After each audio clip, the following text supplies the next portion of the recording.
Good morning. Oh, here we are. Well, we're going to start today with a hymn sing, and if some of the choir members want to help out, we're just going to actually start out with This Little Light of Mine. I think it's 118, but somebody could check and tell me. This Little Light of Mine. 118. Okay, so if we could have a couple choir people come up and help lead us, that'd be great.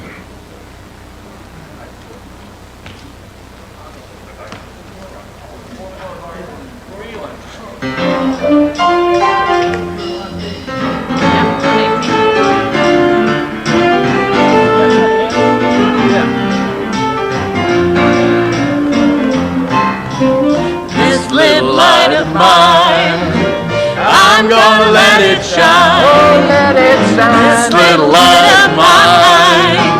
I'm gonna let it shine. This little light of mine. I'm gonna let it shine. Let it shine. Let it shine. Let it shine. Everywhere I go, I'm gonna let it shine. Everywhere I go, I'm gonna let it shine. Everywhere I go, I'm gonna let it shine. Let it shine. Let it shine. Let it shine. Building up the world, I'm gonna let it shine. Building up the world, I'm gonna let it shine. Building up the world, I'm gonna let it shine. Let it shine, let it shine, let it shine. Oh, let it shine. This little light of mine, I'm gonna let it shine. This little light of mine, I'm gonna let it shine. Oh, let it shine. This little light of mine, I'm gonna let it shine. Let it shine. Let it shine. Let it shine.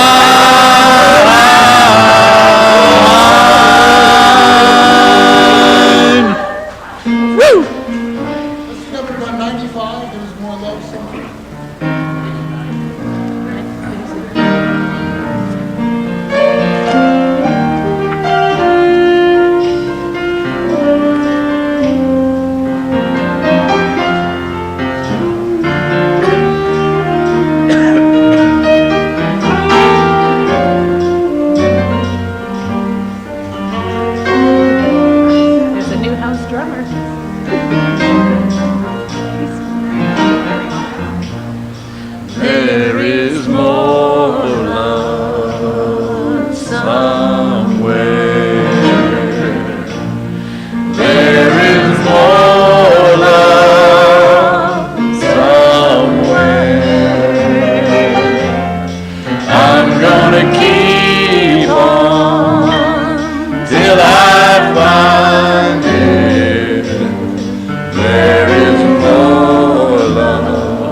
Somewhere.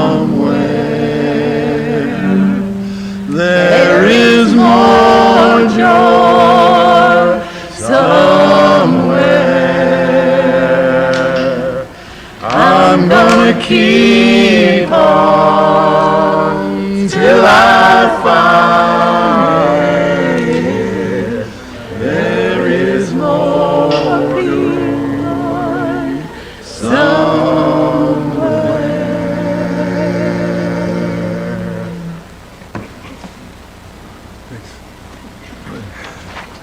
Now we're going to have the community church singers. This is a song we've been learning that we'd like you to sing along on. It's called "We Got All the Love."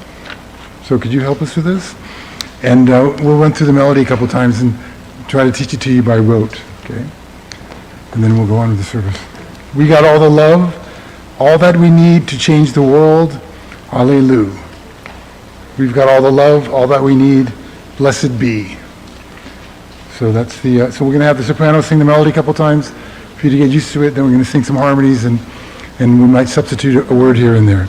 But let's just try. We got all the love, all that we need to change the world. Hallelujah.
Good morning, and welcome to the Community Church of Chapel Hill, Unitarian Universalist.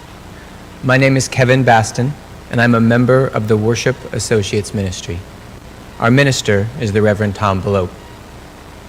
I especially want to welcome any visitors or newcomers to our church, and to call your attention to this special note for you. Welcome guests and newcomers. on the back side of the order of service. Whoever you are, whomever you love, however you arrived at this beloved place, you are welcome here. I would also like to welcome those of you attending online and to note that the hymn lyrics and all the elements of the service will be displayed on the live stream screen. For the complete order of service, including weekly announcements, schedule, and upcoming events, the link to the PDF is in this morning's church's email and on the church's webpage. I want to mention just a few things this morning. We are masking indoors on Sunday mornings as a way of striving to be an inclusive community. All outdoor areas are now mask optional. In addition, the community room of the Jones Building is also a mask optional space. Our Sunday social is hosted by Rachel Rose and the Welcoming Ministry. The in-person Sunday social will be held immediately following service in the Cast Courtyard, and the online Sunday social will be held at 1 p.m. The Zoom link is in the weekly announcements and the Sunday morning email. I'd also like to call your attention to several announcements within this morning's order of service. First, please note that the church will host a Thanksgiving dinner on Thursday, November 24th at 1 p.m. And the order of service includes details about how to participate and who to reach out to with any questions. Likewise, the order of service includes information regarding the church greening, chili potluck, and filling baskets for IFC Homestart residents. To sign up for the greening, please look for more information at tabling in the Cast Courtyard after the service. And finally, if you haven't already done so, please turn off all cell phones to help maintain a worshipful experience. And this morning we will have a share the plate from Lisa Epner on holiday meals.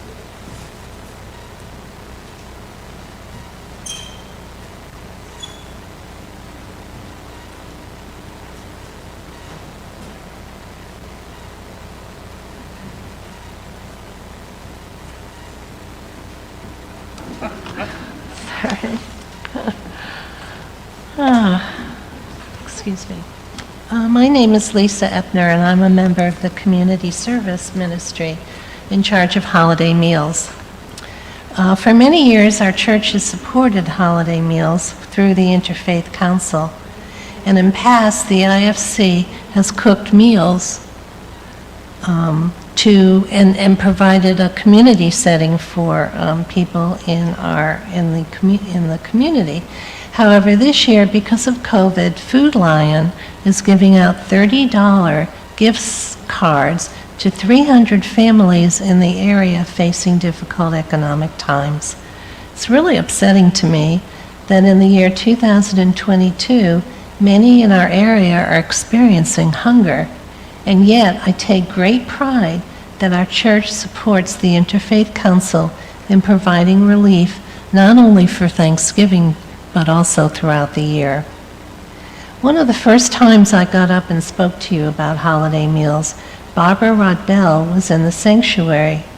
She is a member who started the project over 20 years ago, and I was really excited to see her. You see, Barbara is a Holocaust survivor and knew all about hunger.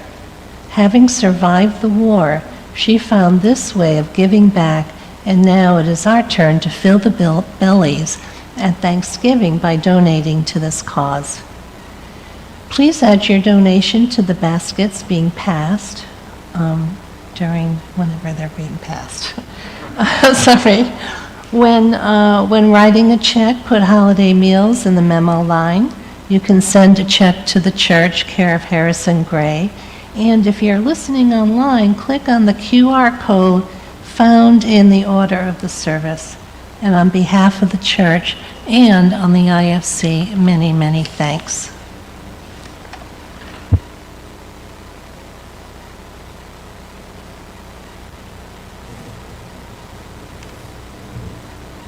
Our opening hymn this morning is number 300 in the gray hymnal, With Heart and Mind. Please stand in body or in spirit for this singing.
There is much that unites us.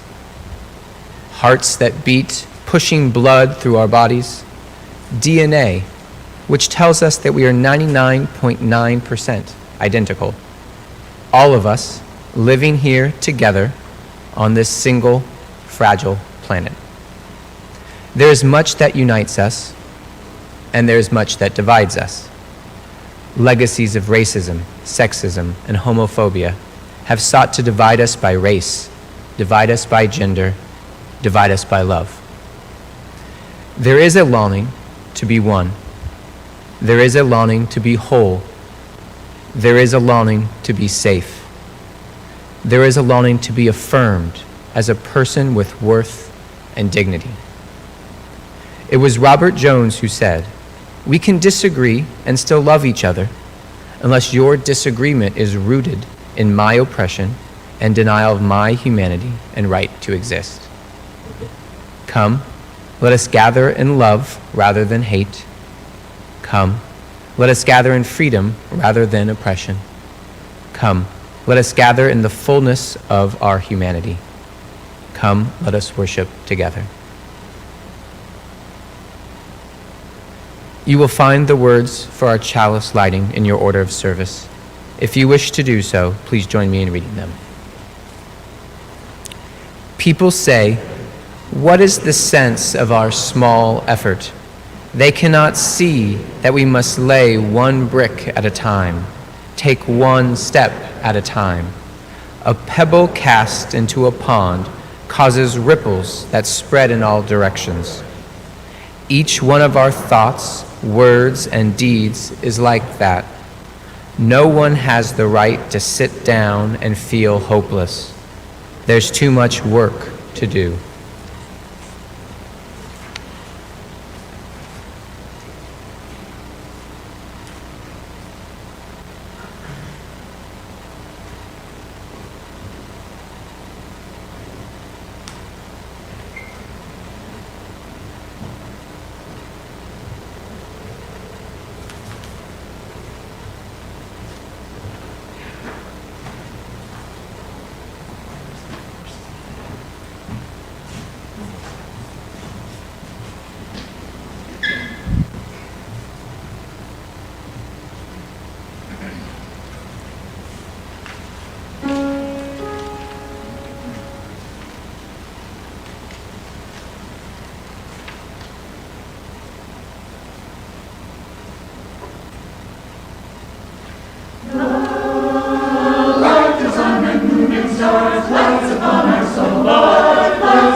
If you're watching at home and the tint seems off, don't adjust your monitor. So I want to just say a little bit about my hair before we go forward. Back in 2020, if you remember, Side with Love sponsored a whole bunch of phone banks getting out the vote for the 2020 election, and Dana Lundquist, who was at that point our congregational administrator, was kind of working on that team, and got Marian Hirsch, our director of religious education, to say that if we reached our calling goal, Marian would dye her hair a color as voted by the callers, and we reached the goal, and the callers voted, and Marian dyed her hair a lovely purple. Since we were still on Zoom at the time, a lot of us didn't get the chance to see and really rejoice in the purple hair, but there's actually 2 years later, her hair still has a little purple at the end, if you look closely.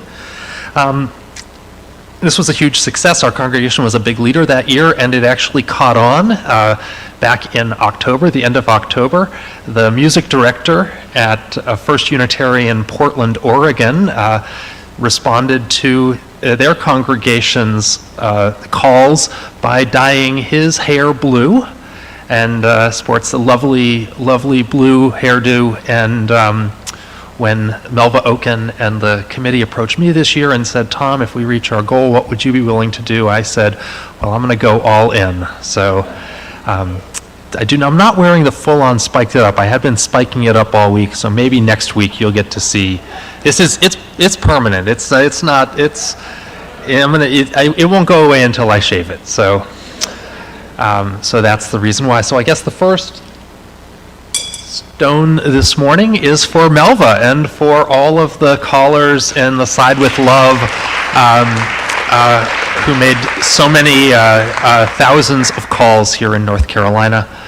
And with that, I open up the joys and sorrows. If you've come this morning with either a significant personal joy or a significant personal sorrow, you're invited to come forward, place a stone in the bowl, and share your joy or your sorrow.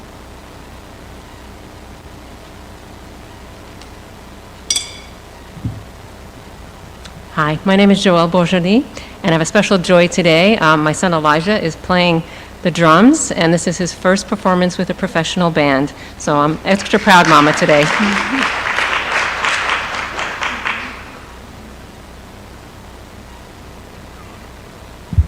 Thank you.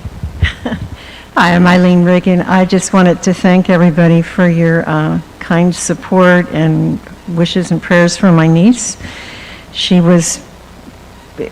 Thank you for announcing that she was in the hospital. It did her a world of good, and she's back to her old cheerful, bouncy self, seizure-free after probably 2 months of daily seizures. So, thank you.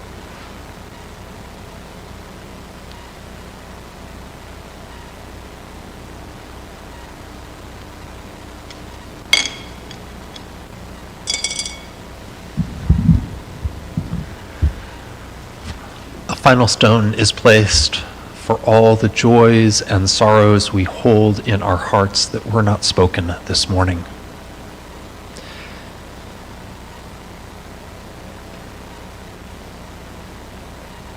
I want to invite you to join with me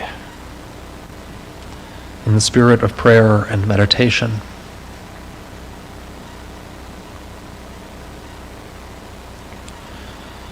Spirit of life, source of our being and our becoming.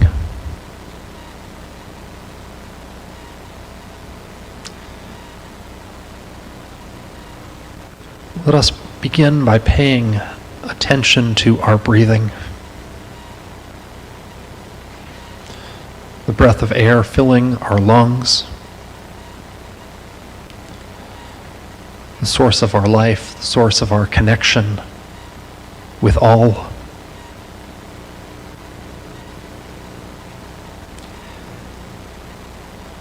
As we breathe, let us breathe in our prayers. Our prayers for those in this congregation and beyond who struggle with illness, who are seeking recovery,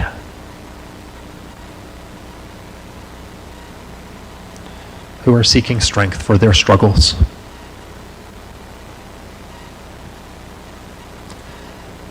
Let us breathe as well gratitude. Gratitude for each and every one of us.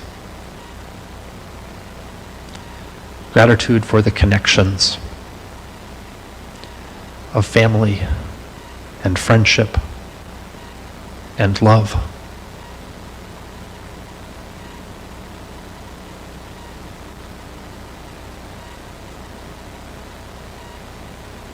As we breathe in and out,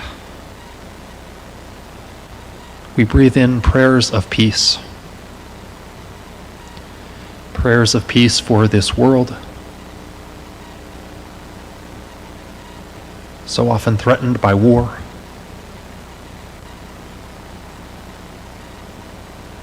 So often menaced by bigotry.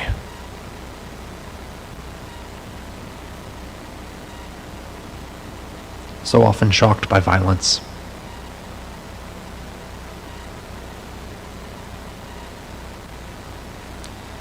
And as we breathe out our prayers for love,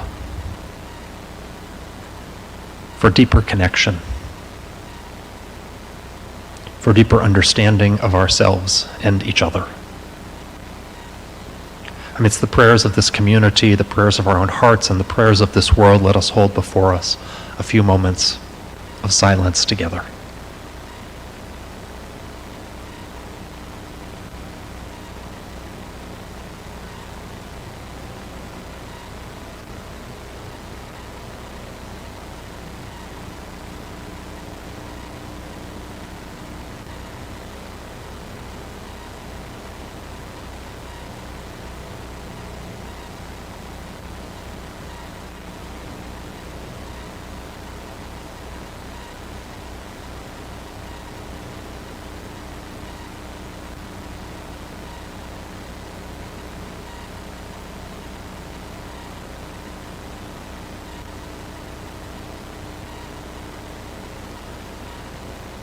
Amen.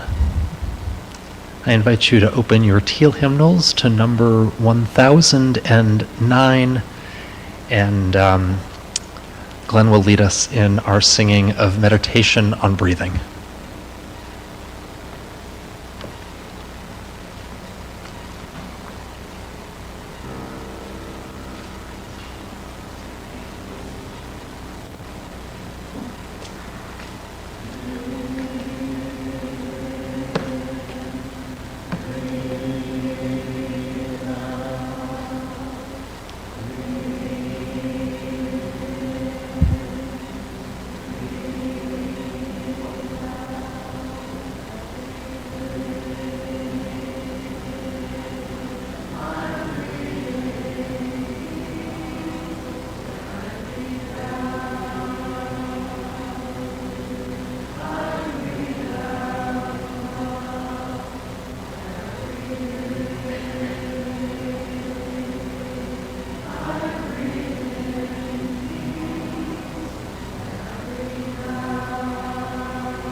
The reading this morning is excerpted from the closing pages of a book published earlier this year, How Civil Wars Start and How to Stop Them, by Barbara F. Walter. The Founding Fathers could have created any political system they wanted. They could have anointed George Washington king, established an aristocracy, divided America's land, and made themselves lords. But they were determined to create democracy. No country had ever attempted democracy on this scale, over such a large territory, where so many people would rule themselves. They knew that such a country would be raucous, unwieldy, and prone to conflict. And yet they persisted, believing a better, freer world was possible. Of course, from another perspective, the dream was a nightmare. America was created to serve white men with property. The founders themselves were slave owners and did not believe that slaves deserved rights or freedoms.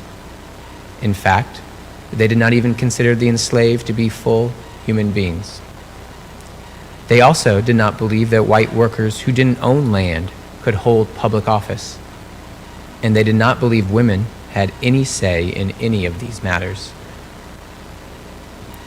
America faces a monumental challenge: to create a truly multi-ethnic democracy, one that can survive and thrive as a global migration continues to mold the country's demographics and identity. Democracy is no longer just for white men who own farms. It now includes women, rural, urban, and suburban families, people who were born here and people who risked their lives to come here, white, black, brown, mixed race, and everything in between. We need them all. Countries that try to stop immigration will slowly die because their populations will dwindle. We need to show the world that a transition to multi-ethnic democracy with peace and prosperity for all is possible. The United States will be the first Western democracy where white citizens lose their majority status. This is projected to happen in 2045, but other countries will soon follow. Around 2050, white citizens will become a minority in Canada and New Zealand. The shift will likely happen in the United Kingdom in 2066 and in all English-speaking countries by 2100. Far-right parties in all of these countries have issued ominous warnings, seeking to stroke hatred and utilize ethnic grievance to undermine democracy. This is the undemocratic path, and possibly the path to civil war. America, I have to believe, is not at the end of its history. Instead, it is at the beginning of a remarkable new era when we will finally have the chance to live up to our founding motto, E pluribus unum, where out of many we will become one.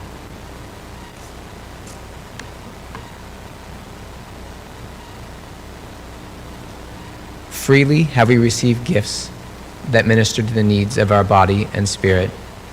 Gladly we bring to our church and its wide concerns a portion of this bounty. Today our generosity extends beyond our walls as we give to today's Share the Plate for holiday meals. If you wish to donate online, there's a QR code inside the order of service, which can be read by your cell phone's camera, and there's information on the church's website. We will now receive the morning offering.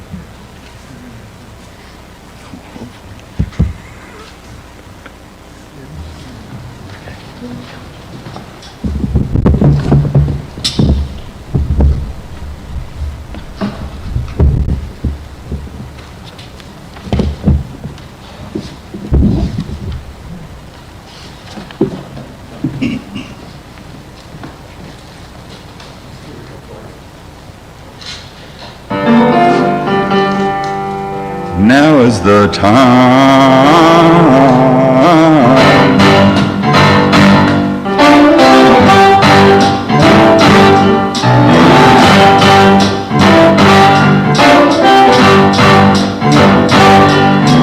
Now is the time for all good men to get together with one another.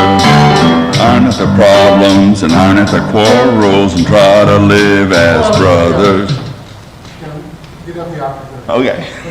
Now is the time.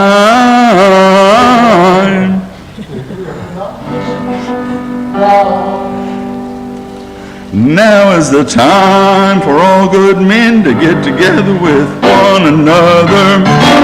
Iron at the problems and iron at the quarrels and try to live as brothers. Try to find peace within without stepping on one another. Do respect the women of the world. Just remember we all had mothers.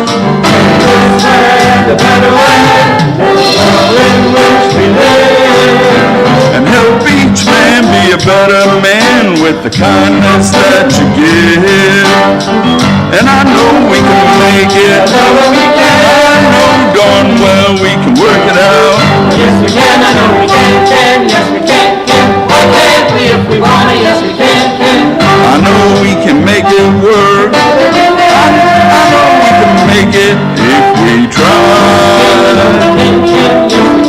God Almighty, yes we can, I know we can.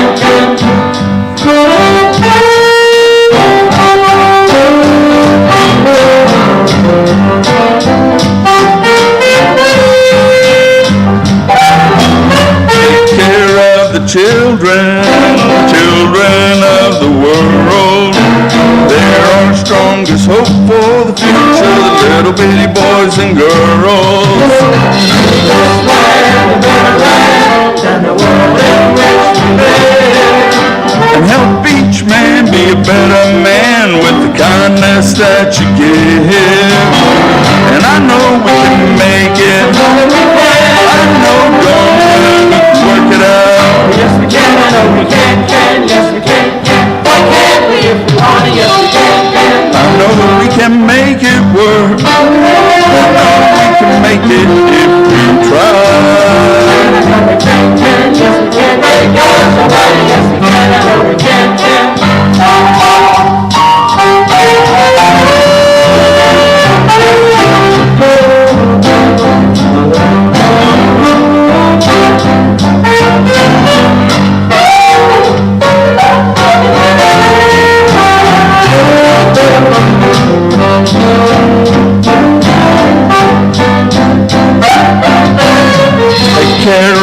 children, the children of the world.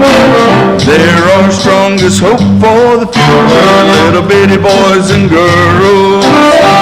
This land a better land than the world in which we live. And help each man be a better man with the kindness that you give.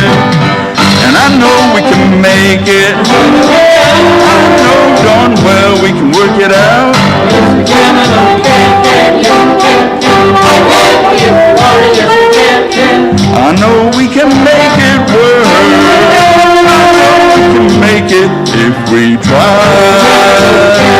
Yes, we can. Great God, somebody. Yes, we can. I know we can. Yes, we can. I know we can. Yes, we can. I can. If we want it. Yes, we can. I know we can. Yes,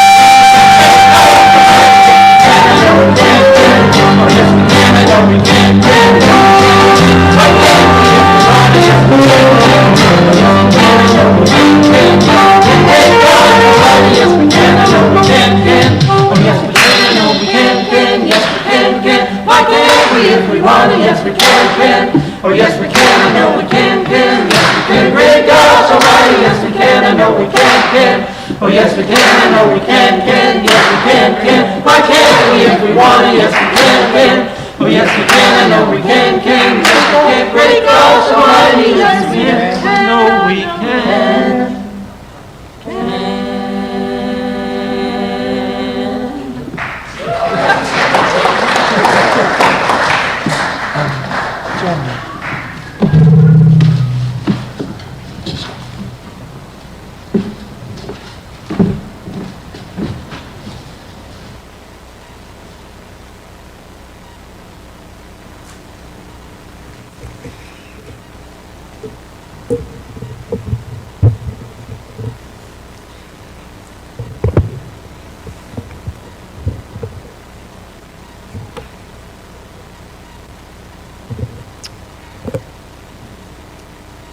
So my message this morning is complicated in a couple of ways. The sermon I wound up writing is actually pretty serious and challenging, and yet I'm standing in front of you with a very silly haircut.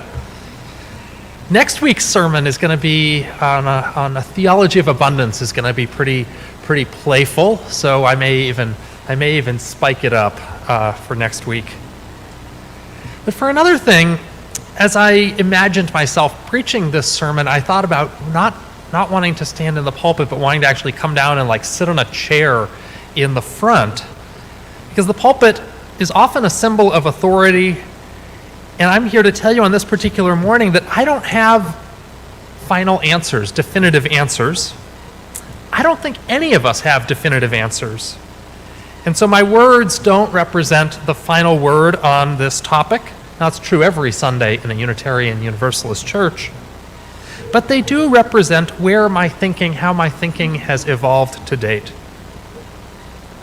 For a long, long time, over 2 decades, in fact, and certainly over the past 6 or 7 years, I have been deeply interested in trying to understand the divisions that exist within our nation and our society. Why are we divided? What are we really divided about? And if we claim to care about these divisions, what's the best thing, the most effective thing we can possibly do, the most worthwhile thing we can do to address divisions? And when I say I've spent a lot of time thinking about this, I'm not exaggerating. I've read dozens and dozens of books that address our cultural, social, and political divisions from a number of perspectives: sociology, political science, history, psychology, theology, and ethics. I've read books that I've wound up agreeing with, and many books I've wound up disagreeing with. But even more than that, I've had real experience working amidst these divisions. A lot of you don't know this, but for 8 years I served on the board of a bipartisan political organization. in Kansas that tried to get Democrats and moderate Republicans to work together to build shared political power in order to counter the rise of political right-wing extremists. For 1 year, I served as the president of this organization. And the organization's biggest success during my tenure was leading a statewide campaign to elect a pro-evolution majority to the state school board, removing an anti-evolution majority that had been in power, which had added creationism to the state's science standards. And Mainstream Coalition, that organization, we led this Take Back Kansas movement that actually reversed that and changed that. And this leadership experience deeply complicated my own thinking. I want to begin with two demanding ideas. Two demanding ideas. The first demanding idea comes from the Christian tradition, from chapter 25 in the Gospel of Matthew, where Jesus speaks these words. Then the king will say to those at his right hand, "Come, you who are blessed by my Father, and inherit the kingdom prepared for you from the foundation of the world. For I was hungry, and you gave me food. I was thirsty, and you gave me something to drink. I was a stranger, and you welcomed me. I was naked, and you gave me clothing. I was sick, and you took care of me. I was in prison, and you visited me."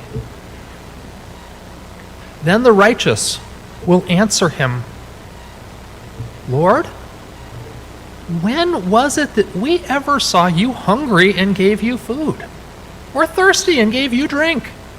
And when was it that we saw you a stranger and welcomed you, or naked and gave you clothing? And when was it that we saw you sick or in prison and visited you?" And the king will answer them, "Truly I tell you, just as you did it to one of the least of these brothers and sisters of mine, you did it to me." Just as you did it to one of the least of these brothers and sisters of mine, you did it to me. This is an extremely challenging ethical teaching. It says we are not just responsible for taking care of and supporting those who are closest to us, those who are in our family, those who live right next door to us. We are ethically liable for how our actions take care of or fail to take care of the marginalized and the oppressed in our larger society. That is a stunning ethical challenge. And the second idea that I hold to be true comes from contemporary author Robert Jones, who said, "We can disagree and still love each other unless your disagreement is rooted in my oppression and denial of my humanity and right to exist. We can disagree and still love each other unless your disagreement is rooted in my oppression and denial of my humanity and right to exist." I think this is a very important point. For perspectives that are rooted in oppression, in denial of humanity, perspectives that lead to the violation of another person's human rights, have really no place at the table in a free society. Of the dozens and dozens of books I've read about the divisions in our society, one of the most recent books I've read also happens to be one of the more enlightening. It's by Barbara F. Walter. It's the reading that Kevin read from earlier. And just to be clear, unless you think so, she's not the same person as television personality Barbara Walters. It's different. Barbara Walter is a distinguished political scientist and a permanent member of the Council of Foreign Relations. She is a world-renowned expert in what causes civil wars to break out in countries.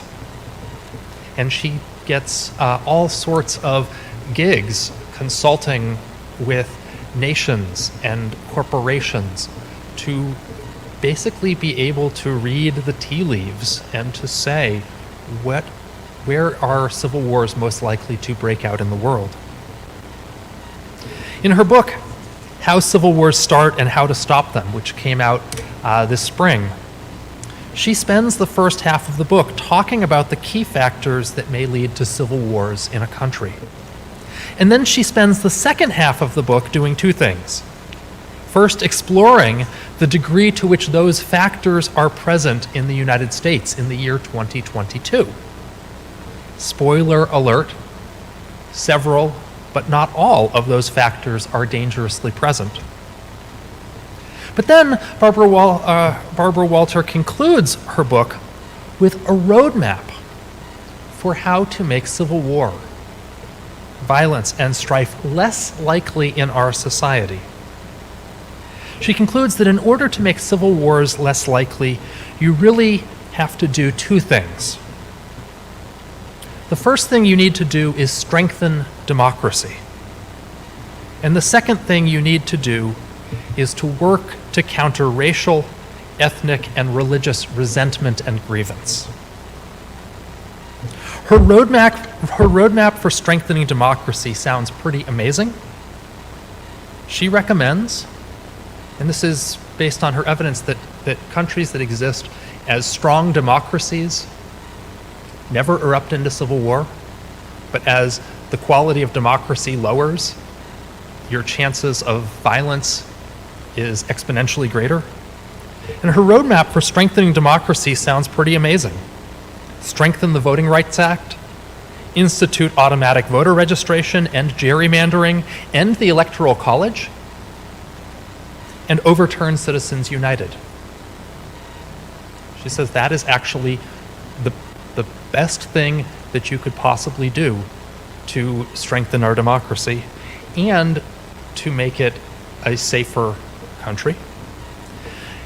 Her second point has to do with countering racial, ethnic, and religious resentment. Here is what she says, quote, "We live in deeply partisan times, and it's common to hear polarization described as the root of our problems. Polarization, many pundits have argued, is tearing America apart. But," she says, "political polarization does not include the likelihood of violence or war. What increases the likelihood of violence or war is factionalization, when citizens form groups based on ethnic or religious or racial distinctions." She says that the path to civil wars are often led by what she calls ethnic entrepreneurs. Ethnic entrepreneurs attract popular followings by stoking racial resentment and ethnic grievances. You might think of Slobodan Milosevic in the Balkans, or you might think of the political leaders in Rwanda.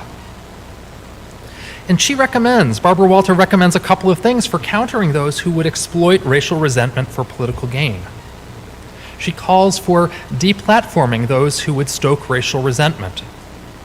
Quote, "Take away the social media bullhorn and you turn down the volume on bullies, conspiracy theorists, bots, trolls, disinformation machines, hate mongers, and enemies of democracy." And she calls for communities and civic organizations to connect across divisions in ways that intentionally lessen racial and ethnic resentment. In the conclusion that Barbara Walter reaches, she makes it clear that the choice we have as a nation is between multi-ethnic democracy or no democracy at all. We won't be a democracy, we can't be a democracy without the multi-ethnic part. She cites a whole mountain of social scientific research that shows that the greatest divisions in our society are not based on policy. In fact, if you put policy decisions on a ballot, you get the same answers in Kentucky and Kansas and Michigan. 2 dead red states and 1 swing state. When you put policy on the ballot, you get the same answer across the board. Their divisions are actually not based on class or economics either. They're not based on education, and they are not based on religion.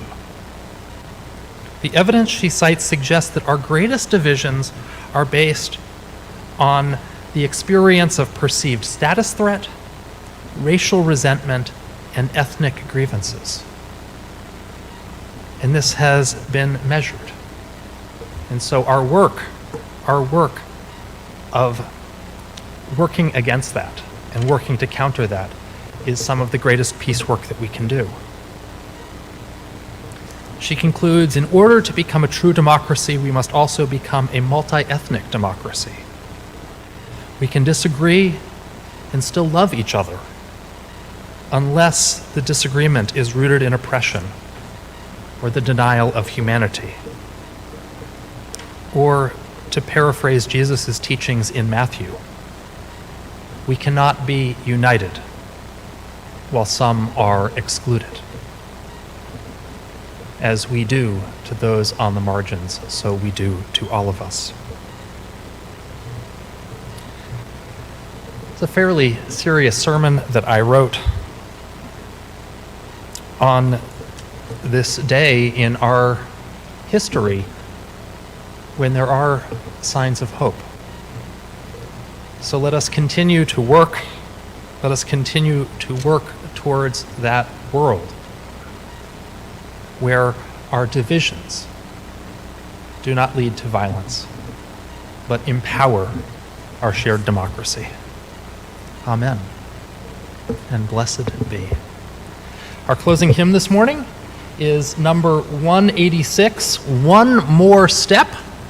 And I invite you to rise in body or in spirit and join in singing. What did I say? Oh my goodness, look at that. It is not 186, it is 168. I think the hair dye must have affected my brain. 168, and rise in body or spirit, let's sing.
The words for extinguishing the chalice are in your order of service. Please join me in saying them. We extinguish this flame, but not the light of truth, the warmth of community, or the fire of commitment. These we carry in our hearts until we are together again. Before we sing Shalom, let's take a moment to give thanks to everyone who made this morning's service so special.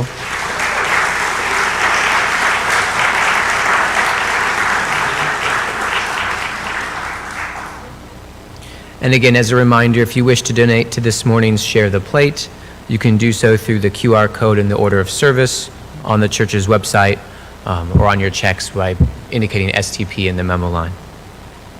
And now for the singing of Shalom, please cross your hands over your chest if you prefer not to hold hands, but if you're comfortable doing so, just indicate this by putting your hands out to either side.